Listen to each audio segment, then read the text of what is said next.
Hi friends, welcome back to our channel and happy Makar Sankranti. ఈరోజు మకర సంక్రాంతి. నేను ఇంకా రెడీ అవ్వలేదు, నేను ఇప్పుడు తింటున్నా.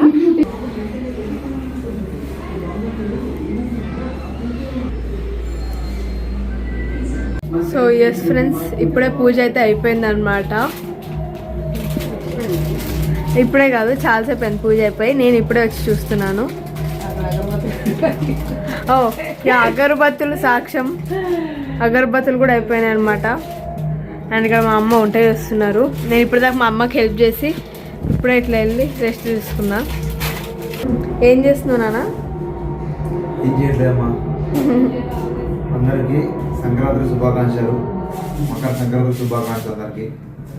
సో మా నాన్న ఇక్కడ టీవీలో చూస్తున్నారు అనమాట ఏమో. అండ్ ఇంకా మా చెల్లెలు అనిపోయిన ఒకటే. సో అందరికీ మకర సంక్రాంతి శుభాకాంక్షలు. అండ్ నేనైతే పొద్దునే లేచి ముగ్గేసి పూజ చేశాను అనమాట. ఆల్రెడీ మీరు ఇందాక చూసారు కదా ఫస్ట్లో ముగ్గు, మళ్ళీ ఇస్తాం. సో ఎస్, ఇది మా చెల్లెలు వేసింది, అందుకే అది మా మొహంలా ఉంది. అండ్ ఇదంతా మా మమ్మీ వేసింది, చూడండి ఎంత బాగుందో. ఇది మా మమ్మీ వేశారు, నేను కలర్స్ నింపాను, చాలా బాగుంది కదా. అండ్ హ్యాపీ సంక్రాంతి అని నేనే మీ అందరి కోసం రాశాను అనమాట. చాలా బాగా రాశాను కదా. అండ్ ఇక్కడ మా చెల్లెలు గులాబ్ జామున్ స్పెషల్గా చేస్తుంది. పొద్దున పూజ అయిపోయింది, ఈవినింగ్ గులాబ్ జామున్ చేస్తుంది. లారీ ఏం చేస్తారమ్మా? ఓ రామాయణం. అమ్మా సంక్రాంతి శుభాకాంక్షలు అమ్మా.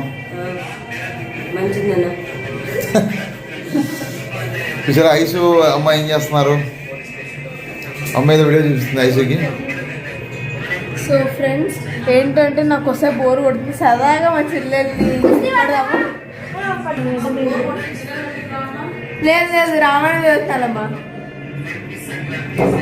ఇప్పుడు ఏంటంటే మా అమ్మ గులాబ్ జామ్ చేస్తుంది అనమాట. మా చెల్లెలు బయట ఉంది, ఆమెకు తెలియకుండా ఒక గులాబ్ జామ్ తింటుంది. ఎందుకంటే ఆమెకు తెలిస్తే మరి ఆమె కూడా తింటుంది. ఆమెకి ఎప్పుడో నాకు ఇష్టం లేదు. బాగుందా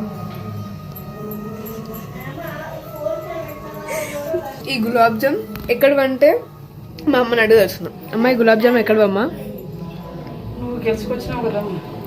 ఎస్, సో నేను స్పీచ్ చెప్పి గెలుచుకొచ్చిన గులాబ్ జామ్ అనమాట ఇవి.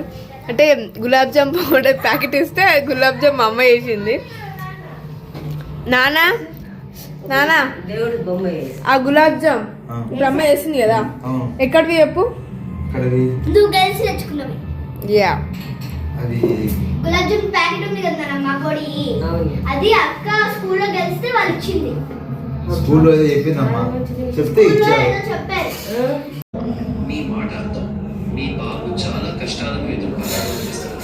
మీరు చెప్పిన ప్రకారం దైవానికి అన్ని అప్పగించలేక వర్తిస్తారు. ఇంత కష్ట సమయంలో మీరు కూడా వీటిని మర్చి. సో ఇప్పుడైతే మా నాన్నమ్మ పర్ప్లెక్సిటీతో మాట్లాడుతుంది అనమాట. మా నాన్న ఏమనుకుంటుందంటే ఎవరితో అయినా మనం కాల్లో మాట్లాడుతున్నామేమో అని అనుకుంటుంది. సో అలానే అనమాట. అండ్ ఇక్కడ దీని తర్వాత మేము తిన్నాము, అదంతా మేము వీడియో రికార్డ్ చేయలేదు ఎందుకంటే నేను మర్చిపోయాను కాబట్టి. సో అంతే అండి, అందరికీ మకర సంక్రాంతి శుభాకాంక్షలు. ఇది చూసేసరికి సంక్రాంతి కూడా అయిపోయి ఉంటుంది. Bye bye.